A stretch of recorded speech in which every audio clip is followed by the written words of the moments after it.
A lot of people misunderstand what is really happening when an avoidant suddenly begins to pull back the moment a relationship starts becoming emotionally serious. The first reaction is usually to think they have lost interest, are emotionally unavailable, or are intentionally playing games. But in many cases, that interpretation only scratches the surface. What is actually happening underneath is far more connected to fear than a lack of emotion. Avoidant individuals are usually comfortable with light conversations and casual interaction because those situations feel emotionally safe and controlled. Nothing is being demanded from them on a deeper level. They can enjoy someone's company without feeling emotionally exposed or dependent. But once the bond starts becoming meaningful, once emotional closeness begins growing and the connection starts feeling important, something inside them changes. The situation no longer feels simple because now they feel emotionally visible in a way that triggers discomfort. For someone with avoidant patterns, being deeply known by another person can feel incredibly unsettling.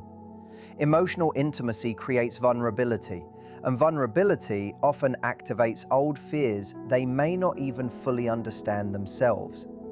This is why they begin creating space once feelings become stronger. Sometimes the change is obvious, but often it happens in quiet and confusing ways. Their replies become slower, their energy feels different, or they suddenly focus more on work, hobbies, or distractions. In some situations, they may even start convincing themselves that the relationship is flawed, or that something about the other person no longer feels right. These reactions are not always deliberate attempts to hurt someone. Most of the time, they are coping mechanisms designed to reduce the emotional pressure they are experiencing internally. The deeper the emotional connection becomes, the stronger their instinct may be to retreat and regain a sense of emotional safety. This is what makes avoidant behavior feel so confusing to the person on the receiving end. One moment, the connection feels warm, genuine, and emotionally open, and the next moment, it feels distant and uncertain. From the outside, the behavior seems contradictory because it appears as though someone is pulling away right after getting closer. But for avoidant individuals, closeness and emotional danger are often linked together in their mind. What they desire most can also become what scares them the most. Real emotional intimacy can unconsciously remind them of rejection, disappointment, loss of freedom, or emotional overwhelm from past experiences. So when a relationship begins matching the emotional depth they secretly crave, fear automatically steps in and tries to protect them by creating distance before they feel too vulnerable or emotionally dependent. Try to understand what this feels like from their perspective. If someone has spent most of their life relying only on themselves emotionally, that independence eventually becomes more than a habit. It becomes protection. Over time, they start believing that staying emotionally guarded is what keeps them safe from disappointment, rejection, or emotional pain. So when a deep connection begins forming, it does not simply feel new to them. It feels threatening to the system they have built to survive emotionally. Real intimacy asks them to lower walls they have depended on for years, sometimes even decades, and naturally, that creates internal conflict. Human beings respond to emotional tension in different ways. Some people move closer when emotions grow stronger, while others instinctively create distance. Avoidant individuals usually respond by pulling away, because distance helps them feel emotionally regulated and back in control of themselves again. That does not mean their behavior should be ignored or endlessly excused. It does not mean you should tolerate inconsistency, emotional confusion, or a lack of communication without boundaries. But it does mean you need to understand what is truly driving the behavior before reacting to it. When fear is mistaken for indifference, people often respond by chasing harder, explaining themselves repeatedly, or trying to earn reassurance and validation. Unfortunately, that reaction usually intensifies the avoidant person's discomfort and pushes them even further away. What is needed instead is emotional awareness and psychological understanding. Their withdrawal is not always proof that the connection was meaningless. In fact, many times the opposite is true. The relationship became emotionally important enough to activate the very defenses they use to protect themselves. Once you understand that, You stop taking every emotional shift as a direct reflection of your worth or value. You begin seeing the situation more clearly instead of reacting impulsively to every moment of silence or distance. The pattern starts making sense because you realize their behavior is rooted in fear, not necessarily a lack of care. There is also a deeper truth underneath all of this. People rarely run from things that mean absolutely nothing to them. More often, they run from experiences that have the power to affect them deeply on an emotional level. For someone with avoidant tendencies, strong emotional attachment can feel dangerously close to losing control of themselves. And to them, losing control emotionally can feel unsafe. That is why they retreat, not always because they do not care, but because they have not yet learned how to remain emotionally present when feelings become intense. And this is where self-awareness becomes important for you as well. You have to ask yourself whether you are reacting emotionally to their actions or truly understanding the psychology behind them. The answer to that question will determine whether you become trapped inside the cycle or learn how to step outside of it with clarity and emotional balance. One of the biggest mistakes people make with avoidant behavior is assuming that love and emotional availability always grow at the same speed.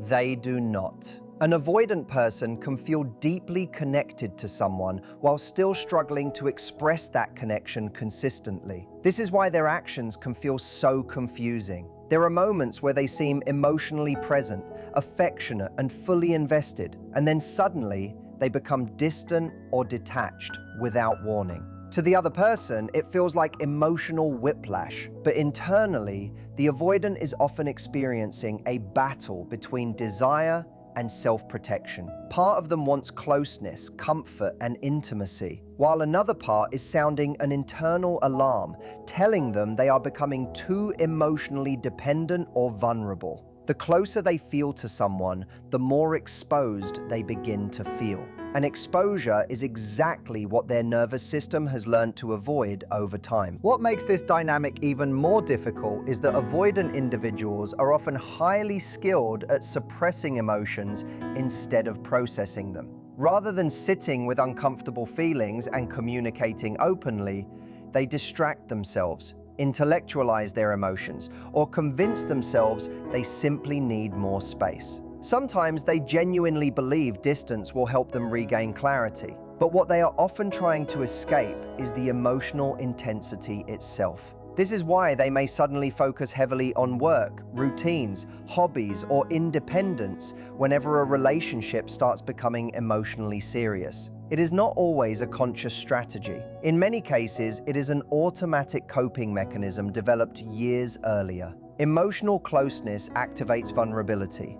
Vulnerability activates fear, and fear creates the urge to regain control through withdrawal. Until they become aware of this pattern themselves, they may continue repeating it in relationship after relationship, without fully understanding why they keep pushing away people they genuinely care about. Another important thing to understand is that avoidants are not emotionless people. In fact, many of them feel emotions very deeply. The difference is that they often associate emotional dependence with pain, pressure, disappointment, or losing themselves inside a relationship. Somewhere in their past, they learned that relying too heavily on others was unsafe. Maybe their emotional needs were dismissed, maybe love felt inconsistent, or maybe vulnerability once led to hurt they never fully healed from. So instead of learning that closeness is safe, they learned that distance equals protection. The problem is that this protective strategy eventually creates loneliness. They may crave connection while simultaneously resisting the very intimacy required to maintain it. That contradiction is exhausting not only for the people around them,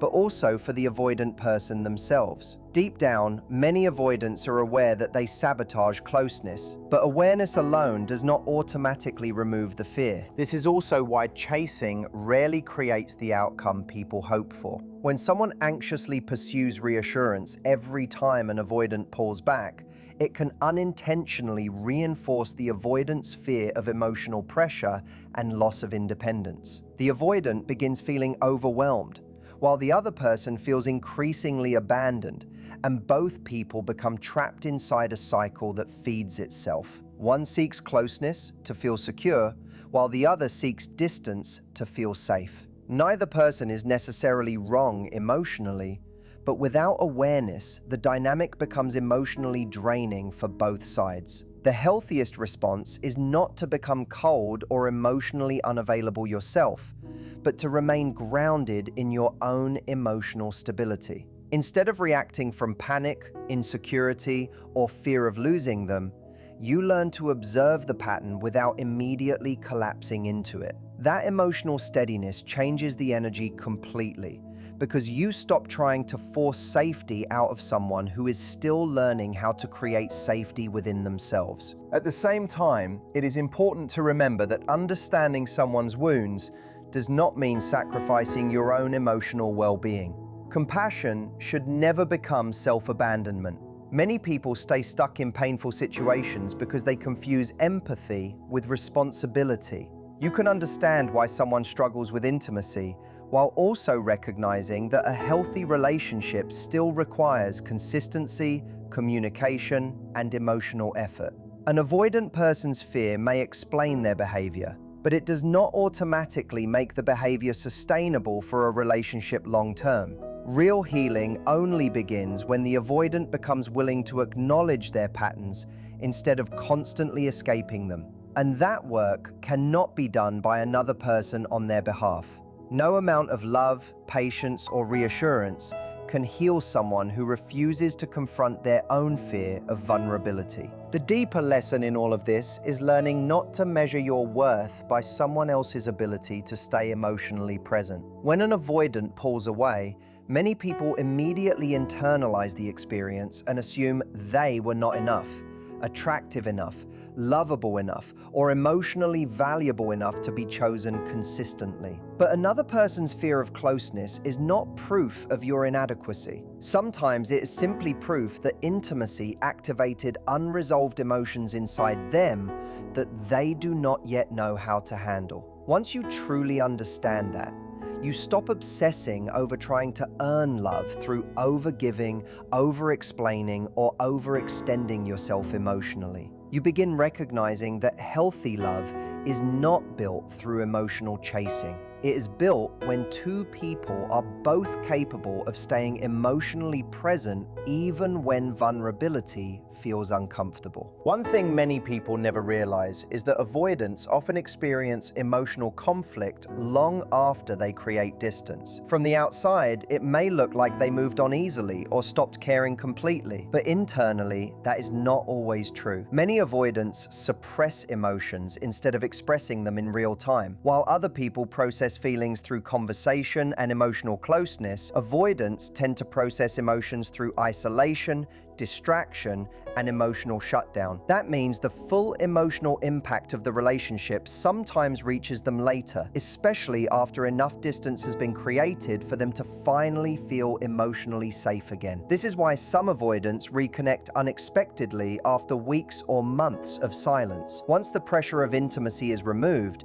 they are often able to feel the connection again without the same level of internal panic. The problem is that by the time they return emotionally, the other person is usually hurt, confused, or emotionally exhausted from the inconsistency. This delayed emotional processing creates one of the most painful parts of the avoidant dynamic. The person who wanted closeness experiences the pain immediately, while the avoidant often feels it later. In the beginning, the avoidant may feel relief after pulling away, because distance temporarily reduces their anxiety and emotional overwhelm. But eventually, the emotional numbness fades, and the reality of the separation begins surfacing underneath the distractions. Suddenly, they start remembering the emotional safety, connection, laughter, support, and intimacy they had with that person. Yet instead of openly admitting those feelings, many avoidants struggle silently with regret, confusion, or emotional longing, because vulnerability still feels difficult for them.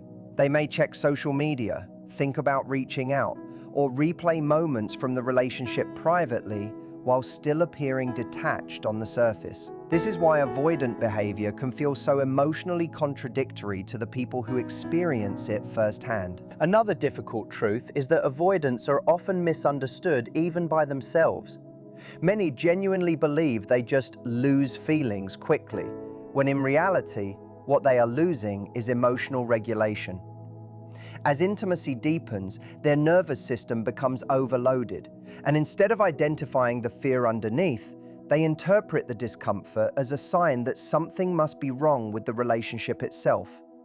They may suddenly focus on small flaws, question compatibility, or convince themselves they need freedom and independence more than connection. These thoughts feel real to them in the moment because the mind naturally tries to explain emotional discomfort with logical reasoning. But once the intensity fades and the relationship is no longer emotionally close, those doubts often lose their power too. This creates a cycle where avoidants repeatedly leave relationships searching for certainty, only to discover that the fear followed them because it was never entirely about the other person. At the same time, people who become attached to avoidance often develop unhealthy emotional habits without realizing it. They start monitoring every text, analyzing every emotional shift, and basing their emotional stability on whether the avoidant feels close or distant that day. Over time, the relationship stops feeling emotionally secure and starts feeling emotionally unpredictable. This unpredictability can become addictive because moments of closeness feel incredibly intense after periods of distance. But emotional intensity is not the same thing as emotional stability. Many people confuse the emotional highs and lows of an avoidant dynamic with deep love, when in reality, the inconsistency itself is what creates the emotional obsession. Healthy love does not constantly leave you questioning where you stand emotionally. It creates safety, openness, and consistency even during difficult moments. The most powerful thing you can do in these situations is stop abandoning yourself emotionally while trying to hold on to someone else. The moment you begin prioritizing your own emotional clarity, boundaries, and self-respect, the entire dynamic changes. You stop chasing reassurance from people who are emotionally unavailable in inconsistent ways. You stop interpreting someone's inability to stay emotionally present as proof that you are unworthy of love. And most importantly, you stop trying to rescue people from fears they are unwilling to confront themselves. Love can support healing, but it cannot replace personal responsibility. An avoidant person has to become aware of their own patterns and actively work on them if they truly want a healthy relationship. Without that self-awareness, the cycle usually repeats no matter how strong the connection feels. And this is the part many people need to hear clearly. Sometimes the strongest form of love is not proving your worth harder or waiting endlessly for someone to overcome their fears. Sometimes the strongest form of love is recognizing when someone's unresolved emotional patterns are hurting you and choosing not to lose yourself inside their confusion. Understanding avoidant psychology can bring compassion and clarity, but it should also bring honesty. A connection can be real and meaningful while still being emotionally unhealthy in its current form. Both things can exist at the same time. The goal is not to become emotionally cold or stop caring. The goal is to stop sacrificing your peace while hoping another person eventually learns how to stop running from intimacy. One of the deeper layers in this dynamic is that avoidant behavior is not just about relationships, it is about emotional identity. For many avoidants, independence is not simply a preference, it becomes part of how they define themselves. They build their sense of stability around self-reliance, control, and emotional containment. So when someone enters their life and begins to matter emotionally, it does not only affect how they feel, it affects how they see themselves. Suddenly, they are not just independent and self-sufficient anymore in their internal experience. They are someone who is attached, someone who needs, someone who could potentially lose control over their emotional world. That shift can feel destabilizing. So the withdrawal is not only about escaping the person, it is also about returning to a version of themselves that feels familiar, predictable, and safe. This is why avoidant distancing often feels so automatic. It is not always a decision made with full awareness. It is more like an internal correction. When emotional closeness increases beyond what their system is comfortable with, they unconsciously try to restore balance by creating space. That space gives them a sense of breathing room again, where they feel less emotionally exposed and more in control of themselves. But the problem is that this balance is temporary, because while distance reduces anxiety in the short term, it also reduces intimacy. And over time, this creates a push-pull pattern where closeness feels overwhelming and distance feels lonely. They end up stuck between two uncomfortable states, wanting connection but struggling to tolerate the emotional intensity that comes with it. For the other person, this pattern can slowly start reshaping their emotional behavior too. Without realizing it, they begin adapting to unpredictability. They might become more anxious, more emotionally alert, more sensitive to small changes in tone, response time, or energy. They may start over-functioning in the relationship, meaning they put in extra emotional effort to compensate for the avoidance inconsistency. They try harder to communicate, explain, reassure, and stabilize the connection. But this often creates an imbalance where one person is regulating the emotional temperature of the relationship, while the other is constantly stepping in and out of emotional presence. Over time, this dynamic can quietly erode self-esteem, because the consistent emotional feedback needed for security is missing. What makes this especially difficult is that avoidant individuals can sometimes appear most affectionate right after a period of distance. This creates confusion because it feels like the relationship resets each time. Just when the other person begins to detach emotionally for self-protection, the avoidant returns with warmth or closeness, which reignites hope. This cycle can create a strong emotional loop where the brain starts associating inconsistency with intensity and intensity with love. But real emotional security does not operate in cycles of absence and return. It operates in continuity. Consistency does not always feel as exciting in the moment, but it is what allows trust to actually develop over time. Another important truth is that avoidants are not trying to create confusion on purpose. In most cases, they are also trying to make sense of their own internal reactions. They may genuinely care about the person, but still feel overwhelmed when things get too emotionally close. So they retreat,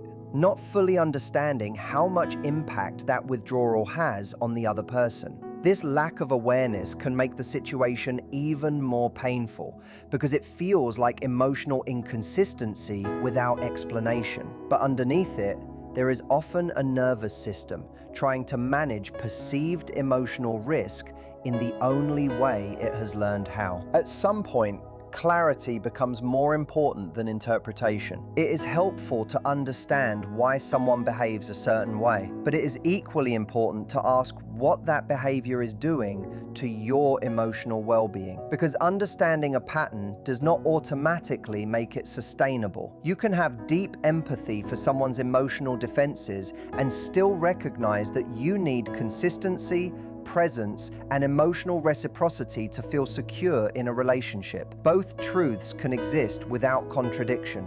And eventually, the most important realization is this: love is not meant to feel like constant uncertainty. It is not meant to make you question your place over and over again. If a connection repeatedly pulls you into cycles of confusion, anticipation, and emotional instability, then the question is no longer about their fear of intimacy, but also about your willingness to stay in something that does not provide emotional grounding. Growth in this context does not always mean staying and trying harder. Sometimes it means seeing the full pattern clearly enough to stop mistaking emotional intensity for emotional safety, and choosing relationships where presence is not something you have to repeatedly lose in order to temporarily regain.